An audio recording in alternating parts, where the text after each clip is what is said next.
करती हूँ आपको अपने YouTube channel play with science पर। तो आज का जो हमारा टॉपिक है वो है फ्रिस पुनर्विन्यास।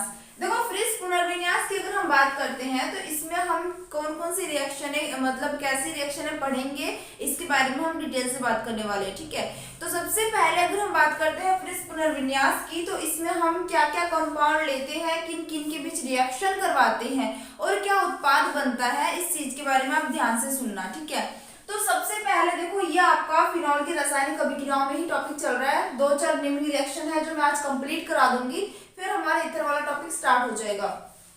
तो सबसे पहले मैं यहाँ पर लेती हूँ अल्कोहल। ये है मेरे पास फिनॉल, फिनॉल की बात चल रही है, तो ये है मेरे पास क्या, फिनॉल।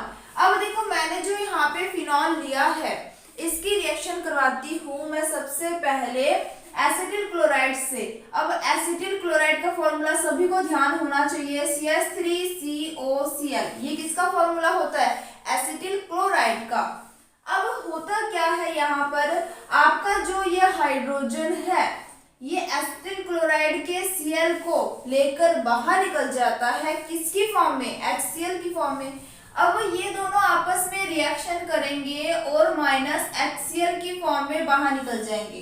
तो हमारे पास यहाँ पे प्रोडक्ट क्या बनेगा, देखो नॉर्मल सी बात है, यहाँ से H गया है, यहाँ से Cl गया है, HCl आपका बाहर निकल गया, पीछे क्या बच गया, यहाँ एक ऑक्सीजन बच गया और यहाँ पर COCH3 बच गया। यानी यहाँ पर जो हमारा प्रोडक्ट है वो कुछ इस तरीके से बन जाएगा। हमारा जो ये बेंजीन रिंग है इसके ऊपर आ जाएगा O ऑक्सीजन, तो यहाँ पर पहले से था तो उसका O आ गया, फिर आ गया COCH3, फिर क्या आ गया, COCH3। तो हमारे पास एक बार ये कंपाउंड बन जाता है। देन यहाँ पर होता क्या है, हमें जो यहाँ पे कंपाउंड मिला है, ठीक है, इसको हम देते हैं हीट, हम करते हैं इसको गर्म। ठीक है, तो जैसे हम इसको गर्म करते हैं, और गर्म किसके प्रेजेंस में करते हैं, ये दोनों चीजें भी आपको याद रखनी है। तो सबसे पहले देखो, इसको हम गर्म करते हैं नाइट्रोबेंजीन के प्रेजेंस में, किसके प्रेजेंस में, नाइट्रोबेंजीन के प्रेजेंस में, प्लस नाइट्रोबेंजीन के साथ हम लेते हैं यहाँ पर AlCl3 के प्रेजेंस में, हम इसको करते हैं गर्म। जैसे हमने इस कंपाउंड को हीट देना शुरू कर दिया, यानी गर्म करना शुरू कर दिया, तो होता क्या है कि गर्म करने से इन दोनों के बीच की जो बॉन्डिंग है वो टूट जाती है, यानी आपका COCH3 अलग हो जाता है और आपका जो फिनॉक्साइड आयन है वो अलग हो जाता है। ठीक है, नॉर्मल सी बात है, फिनॉक्साइड आयन किसे कहते हैं, फिनॉल के ऊपर ऑक्सीजन आता है तो उसे फिनॉक्साइड आयन कहा जाता है। ठीक है, तो ये बेंजीन रिंग है, इसके ऊपर ऑक्सीजन है, तो ये आपका फिनॉक्साइड आयन ये अलग हो जाएगा, और क्या अलग हो जाएगा, COCH3 अलग हो जाएगा। अब ये जो आपका COCH3 अलग होता है, ये कहाँ पे जाके जुड़ता है, ये जुड़ता है आपके बेंजीन रिंग के ऑर्थो पोजीशन पे। ठीक है, अब ये अगर मान लो ये अलग हो गया, देखो इस चीज को समझना, आपका COCH3 जो है ये अलग हो गया, यहाँ से अलग होने के बाद अब इसे कोई ना कोई जगह तो चाहिए ना बॉन्ड बनाने के लिए, जहाँ ये स्थिर होके रह जाए, तो ये यहाँ ऑर्थो पे जाके जुड़ जाएगा। ये ऑर्थो पे जाके जुड़ तो जाएगा, लेकिन बात आती है, अगर ये ऑर्थो पे जाके जुड़ता है तो इस ऑक्सीजन के साथ क्या आ जाएगा, तो इस ऑक्सीजन के साथ ये जिस वाले पोजीशन पे जाके जुड़े, चाहे ऑर्थो पे जुड़े चाहे पैरा पे जुड़े, तो वहां से हाइड्रोजन को भी तो रिलीज होना पड़ेगा। देखो आपको पता है, यहाँ पे आपका जो बेंजीन रिंग आप देखते हो, वहां कार्बन के साथ एक एक हाइड्रोजन होता है, ये आपको शुरू से बताती आ रही हूँ मैं। ठीक है, तो यहाँ पर भी आपका एक हाइड्रोजन है, यहाँ पर भी एक हाइड्रोजन है, यहाँ पे भी एक हाइड्रोजन है, यहाँ पे भी और यहाँ पे भी। ठीक है, अब ये COCH3 जो है अगर यहाँ पे जाके जुड़ता है तो यहाँ जो हाइड्रोजन है उसको पहले बाहर निकलना पड़ेगा, तब भी जाके यहाँ पे जुड़ेगा। अब यहाँ का हाइड्रोजन बाहर निकलेगा, वो चला जाएगा इस ऑक्सीजन के पास, समझ आई बात। अब मान लो यहाँ पर ये जो COCH3 है ये यहाँ पे जाके जुड़ जाता है, तो यहाँ का जो ऑक्सीजन है, यहाँ का जो हाइड्रोजन है वो चला जाएगा इस ऑक्सीजन के पास। तो यहाँ पर हो क्या रहा है, यहाँ पर पुनर्विन्यास हो रहा है, इसी कारण से इसे फिर पुनर्विन्यास कहा जाता है। मतलब एक वाले कार्बन के साथ जुड़ा हाइड्रोजन दूसरे वाले कार्बन के पास चला जाएगा, समझ आई बात। यानी उसी कंपाउंड से आपके जो यौगिक है वो दूसरे स्थान पे जाके जुड़ जाए, हमने अब इसमें बाहर से कुछ ऐड नहीं किया। ठीक है, बात समझ आ रही है। पुनर्विन्यास यानी उसी कंपाउंड के अंदर पुनर्विन्यासित होना, एक चीज एक जगह से हटकर दूसरी जगह जाके जुड़ जाए। ठीक है, या दूसरी चीज पहले उस जगह से हटकर पहली जगह पे आके जुड़ जाए, तो वो पुनर्विन्यास कहलाता है। ठीक है, मतलब उसमें हमें बाहर से कुछ नहीं जोड़ना पड़ रहा, तो इस कारण से इसे फ्रिस पुनर्विन्यास कहा जाता है। ठीक है, तो यहाँ पर होगा क्या, देखो यहाँ पर या तो आपका बनेगा इस तरीके से OH और यहाँ पर आ जाएगा आपका COCH3। ठीक है, देखो यही हुआ ना, यहाँ पे भी आपका हाइड्रोजन जुड़ा हुआ है, यहाँ पे भी, यहाँ पर प्रत्येक कार्बन के साथ एक एक हाइड्रोजन होता ही है। ठीक है, तो यहाँ पर देखो जैसे ही ये वाला कंपाउंड यहाँ आके जुड़ेगा तो इस बॉन्ड को टूटना पड़ेगा, हाइड्रोजन यहाँ जाके जुड़ गया और ये कंपाउंड यहाँ आके जुड़ गया। ठीक है, या तो ये बनेगा या फिर एक और बन जाएगा आपका, जिसमें आप देखोगे कि जो हमारा COCH3 है वो पैरा कंडीशन पे जाके जुड़ जाएगा, ये आ गया आपका OH और ये आ गया आपका COCH3। ठीक है, तो ये हमें दो तरीके से कंपाउंड मिल जाते हैं। ठीक है, अब एक चीज याद रखना है, अगर हमें इससे ये वाला कंपाउंड बनाना है, यानी COCH3 को अगर हमें ऑर्थो पोजीशन पे चाहिए तो हमें टेम्परेचर कितना देना पड़ता है, लिख देती हूँ। ऑर्थो पोजीशन के लिए टेम्परेचर हम देते हैं 433 केल्विन टेम्परेचर, और अगर हमें पैरा पोजीशन वाला चाहिए तो हम देते हैं 333 केल्विन टेम्परेचर। ठीक है, तो ये दोनों बातें भी याद रखना, आपको ऑर्थो पे मिलेगा, पैरा पे मिलेगा। ऑर्थो पे अगर आपको चाहिए तो आप इसे 433 केल्विन टेम्परेचर दोगे, अगर पैरा पे आपको COCH3 चाहिए तो आप 333 केल्विन टेम्परेचर दोगे। तो आई थिंक ये रिएक्शन बहुत इजी था, समझ आ गया होगा आपको। नेक्स्ट रिएक्शन की बात करते हैं, तो सबसे पहला था आपका फ्रिस पुनर्विन्यास। ठीक है, दूसरा है आपका राइमर टिमान अभिक्रिया। क्या है, राइमर। ये जो मैं आपको रिएक्शंस बता रही हूँ ये काफी इंपॉर्टेंट है, तो ये सारे रिएक्शंस आपको अच्छे से तैयार कर लेने हैं, और आई होप आपने एक कॉपी लगा रखी होगी जिसमें आप सिर्फ जो नेमिंग रिएक्शंस है उनको लिखते होंगे, ये मैं आशा करती हूँ, जिससे आपकी तैयारी और भी बेटर हो सके। ठीक है, तो राइमर टिमान रिएक्शन के अंदर होता क्या है, देखो राइमर टिमान रिएक्शन के अंदर हम लेते हैं फिनॉल। सबसे पहले देखो फिनॉल की रासायनिक अभिक्रिया पढ़ रहे हैं तो फिनॉल ही लेकर चलेंगे। अब फिनॉल की रिएक्शन करवाई जाती है क्लोरोफॉर्म के साथ, CHCl3। सभी को पता है ये क्लोरोफॉर्म है। ऑर्गेनिक की जो हमने फर्स्ट चैप्टर पढ़ा था हेलो एडीन हेलो एल्केन वाला, तो हमने देखा था वहां पे एक ट्राई हेलो व्युत्पन्न वाला टॉपिक भी हमने कर रखा है, तो ये चीज हमने वहां पढ़ा था, आपने ये देखा हुआ वहां पर। ठीक है, फिलहाल जिन्होंने वो नहीं पढ़ा याद रखना, इसका नाम है आपका हेलो क्या कहते हैं, तो है आपका हेलो एल्केन के अंदर, लेकिन सब में बोलते हैं क्लोरोफॉर्म। ठीक है, जैसे हम इनकी रिएक्शन करवाते हैं 3NaOH के साथ, देखो आप NaOH भी ले सकते हो या फिर आप KOH भी ले सकते हो, कोई इश्यू नहीं है। ठीक है, आपने पढ़ा होगा अक्सर सोडियम पोटेशियम सिमिलर होते हैं, तो दोनों में से आप कोई भी ले सकते हो, NaOH भी ले सकते हो, KOH भी ले सकते हो। जब आप इनके बीच रिएक्शन करवाते हो तो आपका प्रोडक्ट कुछ इस तरीके से बनता है, ये आपके पास बेंजीन रिंग, इसके ऊपर एक तो आ गया OH और एक आ जाता है CHO, इसे हम बोलते हैं सैलिसिएल्डिहाइड। क्या बोलते हैं इसे अपने, सैलिसिएल्डिहाइड,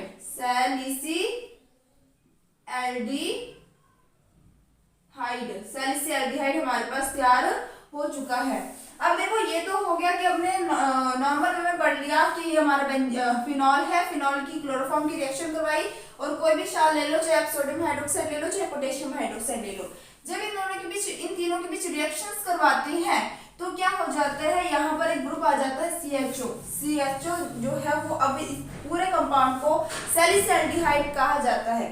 अब बात आती है कि ये बना कैसे है, एक्चुअल में ये कंपाउंड ने, इन्होंने इसके साथ रिएक्शन कैसे की, तो इसको हम थोड़ा सा मैकेनिज्म टाइप में देखेंगे। तो देखो सबसे पहले मैं यहाँ पे लेती हूँ फिनॉल। ठीक है, इसको हम डिटेल से पढ़ेंगे। सबसे पहले मैंने यहाँ पे क्या ले लिया, फिनॉल ले लिया। अब फिनॉल की रिएक्शन सबसे पहले मैं करवाती हूँ सोडियम हाइड्रोक्साइड से। जैसे हम फिनॉल की रिएक्शन सोडियम हाइड्रोक्साइड से करवाते हैं तो होता क्या है, यहाँ से आपका जो हाइड्रोजन है ये यहाँ के OH को लेकर बाहर निकल जाता है, ये बेस है यानी क्षार है, आपको पता है क्षार OH निकालेगा और अम्ल H निकालेगा, और फिनॉल एक अम्ल है जिसके बारे में हमने पहली बात की थी। अब ना सबसे इम्पोर्टेंट चीज है कि आर्नियस की जो अम्ल क्षार अवधारणा थी उसको आप याद कर लो। जब कोई भी यौगिक जलीय विलयन में OH आयन देता है तो वो क्षार है, जब कोई भी यौगिक जलीय विलयन में H+ आयन देता है तो वो अम्ल है। ये आर्नियस की अम्ल क्षार अवधारणा है। आपको बस इतना याद रखना, OH दे रहा है इट मींस क्षार, H दे रहा है इट मींस अम्ल। ठीक है, तो ये दोनों ने रिएक्शन कर ली। और आपको ये भी पता है जब अम्ल क्षार रिएक्शन करते हैं तो जल बाहर निकलता है, ठीक है। तो यहाँ से H और यहाँ से OH जाएगा किसकी फॉर्म में, वाटर के मॉलिक्यूल की फॉर्म में। तो सबसे पहले यहाँ पर होता क्या है कि जो आपका बेंजीन रिंग है, यहाँ पर ऑक्सीजन बच गया, यहाँ पर Na बच गया, ये दोनों आपस में जुड़ जाएंगे और बन जाएगा ONA, जिसे हम बोलते हैं फिनॉक्साइड आयन, ठीक है। सोडियम फिनॉक्साइड आयन बोलेंगे क्योंकि Na भी जुड़ चुका है, तो इसका नाम क्या हो जाएगा, सोडियम फिनॉक्साइड आयन। मैं यहाँ लिख देती हूँ सोडियम फिनॉक्साइड, ठीक है, सोडियम फिनॉक्साइड। अब देखो यहाँ पर इसकी रिएक्शन हम अगेन किससे करवाते हैं, CHCl3 से करवाते हैं। किससे करवाते हैं, CHCl3 से करवाते हैं, यानी हमने इसकी रिएक्शन करवा ली है क्लोरोफॉर्म से। जैसे हम इसकी रिएक्शन क्लोरोफॉर्म से करवाते हैं, होता क्या है देखो, अब यहाँ से जो आपका CHCl3 है, यहाँ से एक हाइड्रोजन, एक हेलोजन जो है वो इस फिनॉक्साइड आयन सोडियम फिनॉक्साइड से हाइड्रोजन लेके निकलता है। जैसा कि आप सभी को पता है कि यहाँ प्रत्येक कार्बन के साथ एक एक हाइड्रोजन मौजूद है, ठीक है। अब मैंने कह दिया कि यहाँ से एक हेलोजन जाएगा और इनमें से आप कहीं पे भी जो कंपाउंड जोड़ोगे वहां से हाइड्रोजन निकालना पड़ेगा, ठीक है।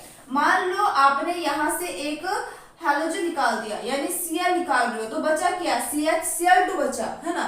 तो जो CHCl2 बचेगा उसको अगर आप यहाँ ऑर्थो कंडीशन पे जोड़ोगे तो ऑर्थो पे जुड़े हुए हाइड्रोजन को पहले निकालना पड़ेगा, बॉन्ड फ्री करना पड़ेगा, तभी जाके कोई कंपाउंड यहाँ जुड़ सकता है। जैसे कि हमने पीछे जस्ट बात की है, बात समझ आ रही है। सेम यहाँ पर भी वही चीज होगी कि यहाँ से एक हाइड्रोजन बाहर निकलेगा HCl की फॉर्म में, और आपका जो CHCl2 बचेगा वो यहाँ आके जुड़ जाएगा, ठीक है। मान लो मैं यहाँ पे लिख देती हूँ, यहाँ पर प्रत्येक के साथ क्या है, हाइड्रोजन है। हमें ये बार बार शो नहीं करना पड़ता क्योंकि हम सभी को पता होता है कि प्रत्येक कार्बन के साथ एक एक हाइड्रोजन जुड़ा हुआ है, बट फिर भी मैंने लिख दिया है कहीं किसी बच्चे को कंफ्यूजन ना हो। तो मैंने क्या कहा, CHCl3 में से एक हेलोजन जो है एक हाइड्रोजन के साथ बंध बनाकर बाहर निकल जाएगा, तो यहाँ वाला बंध फ्री हो गया। अब आपके पास जो CHCl2 बचेगा वो कहाँ आके जुड़ जाएगा, वो आके जुड़ जाएगा आपके इस वाले बॉन्ड के साथ, तो यहाँ आ जाएगा CHCl2। क्लियर बात, अब ये बन गया आपका। अब नेक्स्ट स्टेप में क्या करना होता है, अब इसकी रिएक्शन हम करवाते हैं 2NaOH के साथ। किससे करवाते हैं, 2NaOH के साथ। जैसे हम इसकी रिएक्शन 2 सोडियम हाइड्रोक्साइड से करवाएंगे तो होगा क्या, समझना। देखो सोडियम जो है वो आराम से हेलोजन के साथ बाहर निकल जाएगा, यानी 2 सोडियम 2 हेलोजन को लेके बाहर निकल जाएगा, किसकी फॉर्म में, 2NaCl की फॉर्म में। किसकी फॉर्म में निकल जाएगा, 2NaCl की फॉर्म में, ठीक है। अब आपके पास क्या क्या चीजें बच रही है, देख लो। आपके पास यहाँ 2 हाइड्रोजन है और 2 ऑक्सीजन है। देखो आपको अगर क्लियर ना दिखाई दे रहा हो तो मैं इसको रेस करके थोड़ा बड़ा लिख लेती हूँ ताकि आपको ये चीजें बहुत ही क्लियर दिखनी चाहिए, ठीक है। मैंने यहाँ पे लिख दिया CHCl2, ठीक है। अब हमने इसकी रिएक्शन करवा दी किससे, 2NaOH से, ठीक है। होगा क्या कि यहाँ से 2 क्लोरीन यहाँ के 2 सोडियम को लेकर बाहर निकल जाएगा, किसकी फॉर्म में, 2NaCl की फॉर्म में। किसकी फॉर्म में बाहर निकल जाएगा, 2NaCl की फॉर्म में। अब आपको दिख रहा होगा कि यहाँ पर 2 ऑक्सीजन और 2 हाइड्रोजन बचे हैं, 2 हाइड्रोजन 2 ऑक्सीजन बचे हैं। लेकिन यहाँ पर अगर मैं लिख दूं 2 ऑक्सीजन क्या कहते हैं 2 हाइड्रोजन अगर एक ऑक्सीजन के साथ रिएक्ट करके बाहर निकल जाएगा वाटर के मॉलिक्यूल की फॉर्म में, तो कोई दिक्कत है, आप बोलोगे नहीं मैम ये तो वाटर हम निकालते ही, नॉर्मल सी बात है, ठीक है। वैसे तो बेसिकली होता क्या है कि ये जो 2 आपके OH बच जाते हैं ना, वो इस कार्बन के साथ आके जुड़ जाते हैं, ठीक है। मैं इसको इस तरीके से लिख देती हूँ, ठीक है। आप कहीं ज्यादा ना लगे, आपको लगना भी नहीं चाहिए, साइंस के स्टूडेंट्स तो आखिर। तो देखो यहाँ पर होता क्या है, ये आपका आ गया यहाँ पर CH। अब CH के साथ अब ये 2H है, आके जुड़ जाएंगे इस तरीके से, ठीक है। अब वो कार्बन के साथ कभी भी अगर हाइड्रोक्साइड आयन इस तरीके से 2 हाइड्रोक्साइड आयन जुड़े हो ना, तो कभी स्टेबल नहीं होता, हमेशा याद रखना, कभी स्टेबल नहीं होगा। क्यों नहीं होगा, क्योंकि ये कार्बन जो है ना वो इसके साथ जो बॉन्डिंग बनती है ना वो इतनी ज्यादा अपने बोल सकते मजबूत नहीं बनती, ठीक है। स्टेबल नहीं होने के कारण क्या होगा, ये यहाँ से वाटर के मॉलिक्यूल के फॉर्म में बाहर निकल जाएगा। किसके फॉर्म में बाहर निकल जाएगा, वाटर के मॉलिक्यूल के फॉर्म में। तो यहाँ से बाहर क्या निकल गया आपका माइनस H2O।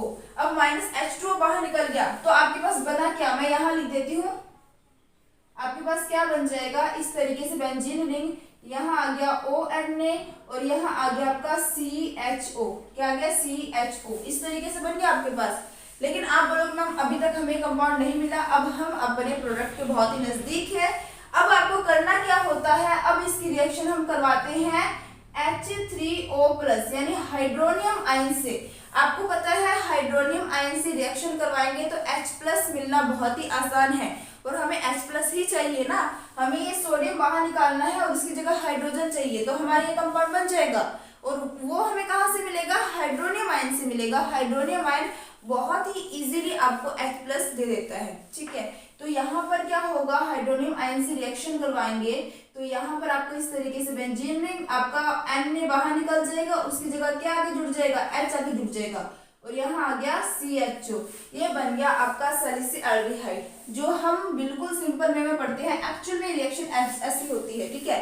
और वैसे भी देखो, इनको पढ़ने से ना आप सिर्फ रट्टा मारती हो, लेकिन अगर आपने मैकेनिज्म समझी हो ना तो आपको रिएक्शंस याद करना बहुत इजी रह जाता है, ठीक है। अब देखो, ये तो हो गया रायमंड टिमान अभिक्रिया। अब जो हमारी लास्ट अभिक्रिया है वो है कोल्बे अभिक्रिया। नेमिंग रिएक्शन में यहाँ पे ये लास्ट रहेगा, कोल्बे अभिक्रिया। कोल्बे श्मिट अभिक्रिया भी कहते हैं इसे, ठीक है। तो कोल्बे अभिक्रिया की बात करते हैं तो कोल्बे अभिक्रिया में हमें क्या करना है, देखो उसमें हमने सैलिसिल्डिहाइड बनाया था, इसमें हमें सैलिसिलिक अम्ल बनाना है। बनाते कैसे हैं, देखो सबसे पहले हमने ले लिया यहाँ पर फिनॉल। क्या ले लिया, फिनॉल। अब फिनॉल की रिएक्शन सबसे पहले हम करवाएंगे सोडियम हाइड्रोक्साइड से। कुछ स्टेप तो मैच करेंगे, बिल्कुल सेम लगेंगे आपको। होगा क्या, यहाँ से H, यहाँ से OH बाहर निकल जाएगा, किसकी फॉर्म में, वाटर की फॉर्म में, ठीक है। तो यहाँ पर मैं लिख दूं माइनस H2O, और यहाँ हमारा जो बेंजीन रिंग बन रहा है इसके ऊपर क्या आ जाएगा, ONA, ठीक है। अब नेक्स्ट स्टेप में क्या होता है कि जो हमारे पास सोडियम फिनॉक्साइड बना है इसकी रिएक्शन हम करवाते हैं कार्बन डाइऑक्साइड से, यानी किससे करवाते हैं, CO2 से। जैसे हम CO2 से इसकी रिएक्शन करवाते हैं तो देखो यहाँ पे जो COO है वो यहाँ पे आके जुड़ जाएगा। अगर ये यहाँ पे आके जुड़ता है तो क्या होगा कि यहाँ का जो हाइड्रोजन है वो भी इसके साथ बंध बना लेगा, और बन क्या जाएगा, इस तरीके से आपके पास प्रोडक्ट बन जाएगा। ये रहा आपका पास बेंजीन रिंग, ये ONA, यहाँ पर आ जाएगा COOH। क्लियर होगी बात, देखो बहुत इजी था। यहाँ पे CO2 ने इसके साथ बंध बनाया, यहाँ का जो हाइड्रोजन है वो भी इसी के साथ जुड़ जाएगा, वो बन जाएगा COOH। अब देखो होता क्या है, हमें ये Na नहीं चाहिए, हमें यहाँ पे हाइड्रोजन चाहिए। अब आपको अभी मैंने बताया था कि अगर किसी से आपको इजीली हाइड्रोजन लेना पड़ेगा तो आप क्या मिलाओगे, आप किसके साथ रिएक्शन करवाओगे, आप बोलोगे कि मैम आपने अभी बताया था कि हम हाइड्रोनियम आयन यानी H3O+ से रिएक्शन करवाएंगे, तो यहाँ से हमें H+ बहुत इजीली मिल जाएगा, है ना। देखो H3O+ का मतलब क्या है, H2O और H+, ये दोनों चीजें मिलके H3O+ बना है ना, तो वहां से H+ बहुत इजीली मिल जाता हमें, ठीक है। तो यहाँ पर मैं इसकी रिएक्शन करवा लेती हूँ किससे, H3O+ यानी हाइड्रोनियम आयन से। हमारे पास यहाँ क्या बन जाएगा, इस तरीके से मेरा कंपाउंड बन जाता है। ये रहा मेरे पास OH और यहाँ आ जाएगा COOH। तो इसे क्या कहा जाता है, इसे कहा जाता है सैलिसिलिक अम्ल। अब ये अम्ल आपको देख के कैसे पहचानना है, क्योंकि यहाँ पर COOH आ गया, जहां आपको ये दिख जाए ना उसमें अम्ल आएगा ही आएगा, ठीक है। क्योंकि ये खुद क्या है, कार्बोक्सिलिक अम्ल है, ये खुद क्या है, कार्बोक्सिलिक अम्ल है। तो देखो इन दोनों स्ट्रक्चर में क्या फर्क है, अगर यहाँ पर CHO हो यानी एल्डिहाइड हो तो इसे अपने सैलिसिल्डिहाइड बोलते हैं। अगर इसमें COOH हो यानी कार्बोक्सिलिक अम्ल हो तो इसे सैलिसिलिक अम्ल बोलते हैं।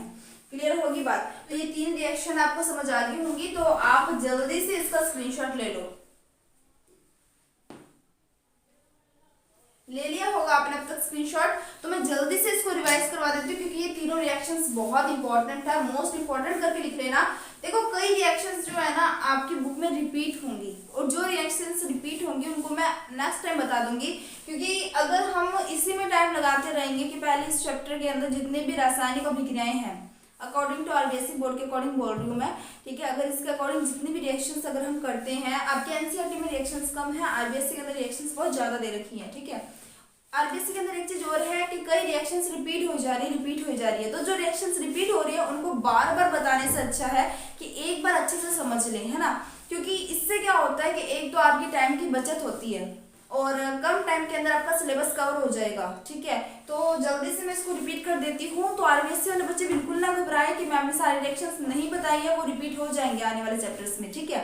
तो और जो एनसीईआरटी बुक के अकॉर्डिंग पढ़ रहे हैं या फिर अदर बोर्ड से पढ़ रहे हैं, उनको तो कोई टेंशन वाली बात नहीं है, उनके तो रिएक्शंस भी कम दे रखे हैं और वो सारे कवर करवा रही हूँ मैं। तो देख लो यहाँ पर सबसे पहले हम फ्रिज पुनर्विन्यास की बात करेंगे। फ्रिज पुनर्विन्यास में क्या होगा, हमने फिनॉल की रिएक्शन एसिटिल क्लोराइड से करवाते हैं।